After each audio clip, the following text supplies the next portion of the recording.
Baik, bismillahirrahmanirrahim. Assalamualaikum warahmatullahi wabarakatuh. Alhamdulillahi rabbil alamin. Huwallazi anzala sakinata fi qulubil mu'minin liyazdadu imanan ma'a imanihim. Allahumma salli ala Sayyidina Muhammad wa ala alihi wa sahbihi ajmain, amma ba'du. Saudara-saudara sekalian, kita mencintai anak, kita mencintai orang tua, kita mencintai saudara-saudara kita mencintai istri kita, suami kita. Itu adalah hal yang wajar. Mencintai adalah fitrah manusia. Baik mencintai itu sendiri ataupun dicintai. Itu adalah fitrah manusia, yang memang sudah dilengkapi oleh Allah Subhanahu wa taala. Namun yang kali ini yang akan kita pelajari adalah bagaimana cinta ini kita arahkan kepada penentu segala sesuatu, yaitu Allah Subhanahu wa taala. Kita akan mengetahui betapa mencintai Allah Subhanahu wa taala itu penting sekali ketika kita hendak nantinya wafat.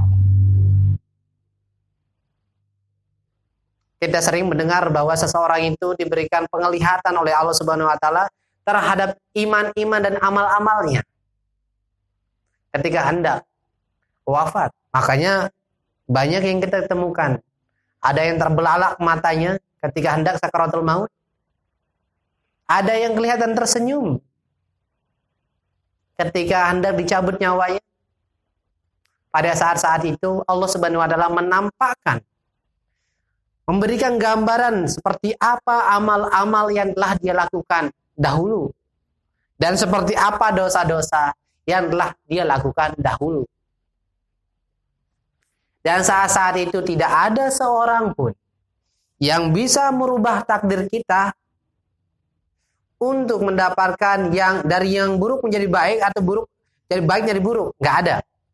Baik adalah baik, buruk adalah buruk. Konsekuensinya adalah surga dan neraka, atau nikmat kubur, atau siksa kubur.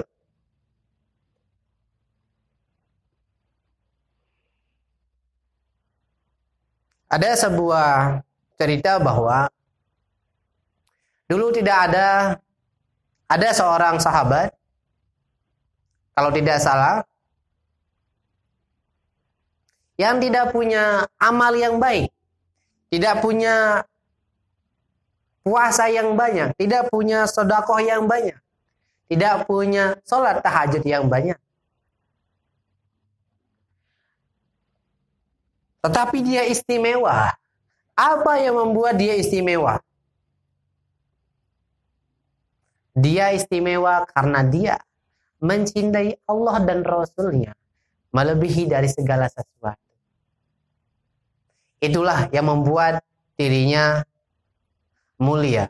Oleh sebab itu, di dalam hidup ini yang perlu kita pikirkan terus-terusan, yang perlu kita perjuangkan all out, itu adalah cinta kita. Jangan sampai cinta kita ini yang sementara ini tertambat, bertumpu, berakar, berurat pada seseorang yang tidak layak kita kerahkan semua cinta kita kepada mereka.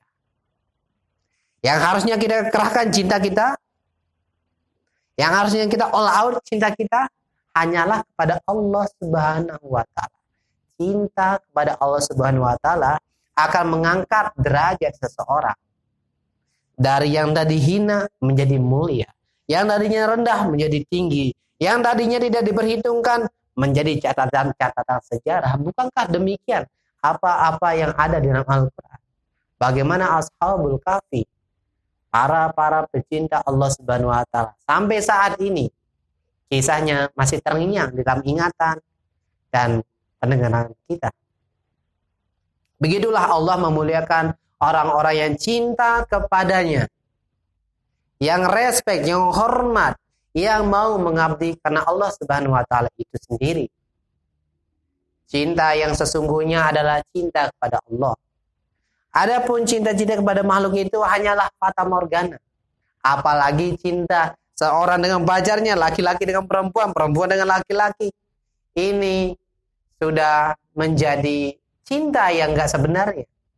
Banyak tertipunya, banyak wasting time, menyia-nyiakan waktu, menyia-nyiakan umur, menyia-nyiakan energi untuk menjalani cinta yang tidak sesungguhnya. Oleh sebab itu, saat ini adalah percepatan bagi kita untuk mencintai Allah Subhanahu wa taala. Kita tidak tahu kapan kita meninggal. Kita tidak tahu kapan nyawa kita akan dicabut oleh Allah Subhanahu wa taala. Boleh jadi main ke rumah teman, baliknya ketabrak sama mobil, mati. Boleh jadi mau hendak mandi, terpeleset di kamar mandi, mati. Ataupun berbagai macam cara kita mati. Oleh sebab itu, bersegeralah kepada iman kepada Allah dan cinta kepada Allah. Allah akan menempatkan kita menjadi makhluk-makhluk spesial. Makhluk-makhluk yang bisa merasakan cinta. Bagaimana perlakuan Allah Subhanahu wa taala kepada diri kita. Kalau kita tidak cinta kepada Allah, kepada siapa kita akan mengabdi? Kepada siapa diri ini akan diserahkan semuanya? Kepada siapa kita akan kembali? Allah adalah tujuan kita. Allah yang patut kita cintai. Berjuanglah sekuat-sekuatnya. Berjuanglah dengan all out. Berjuanglah dengan benar-benar berjuang untuk mendapatkan cinta Allah Subhanahu wa taala. Kalau kita punya uang, bersedekah. Karena kita ingin cinta kepada Allah Subhanahu wa taala. Kalau kita punya umur, berbuatlah kebaikan untuk Allah Subhanahu wa taala. Kalau kita punya energi, berdakwalah. Karena dengan begitu kita menjadi makhluk-makhluk Allah yang dicintainya. Tidak akan pernah rugi orang-orang yang mencintai Allah. Allah adalah tumpuan hati. Allah adalah tambatan jiwa. Allah adalah harapan kita. Dan Allah pula tempat kita kembali. Cinta kepada Allah akan membuka tabir-tabir kegelapan. Cinta kepada Allah akan menyinari batin kita. Cinta kepada Allah akan membuka wawasan kita. Cinta kepada Allah akan membuka hikmah-hikmah yang baik yang ada pada diri seseorang. Yang baik yang ada pada setiap ayat Allah Subhanahu wa taala. Baik pada siang ataupun malam. Pagi ataupun siang ataupun sore ataupun malam. Itu adalah ayat-ayat Allah. Tanda-tanda Allah. Kita akan dibukakan. Kita akan diperlihatkan. Hikmah-hikmah apa yang ada di setiap ayat-ayat Allah tersebut. Jangan heran. Jikalau kita punya cinta kepada Allah Subhanahu wa taala yang tinggi.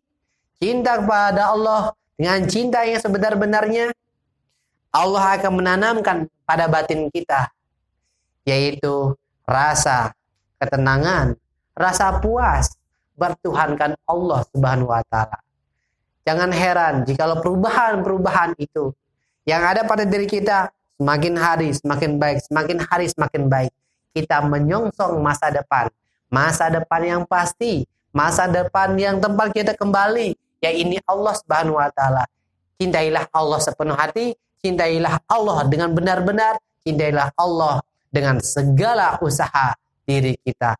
Insya Allah dengan cara-cara ini kita akan mendapatkan cinta yang sesungguhnya, baik dengan makhluk Allah di dunia ini. Kita akan dicintai oleh makhluk-makhluk Allah yang lain.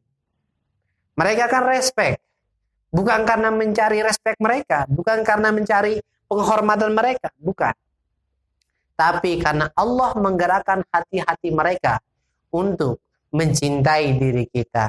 Dan insya Allah makhluk-makhluk Allah yang ada di lautan, yang ada di darat, burung-burung berkicau, serta malaikat-malaikat Allah akan mencintai kita juga. Insya Allah ini adalah langkah-langkah yang baik untuk merubah diri kita sendiri. Wassalamualaikum warahmatullahi wabarakatuh.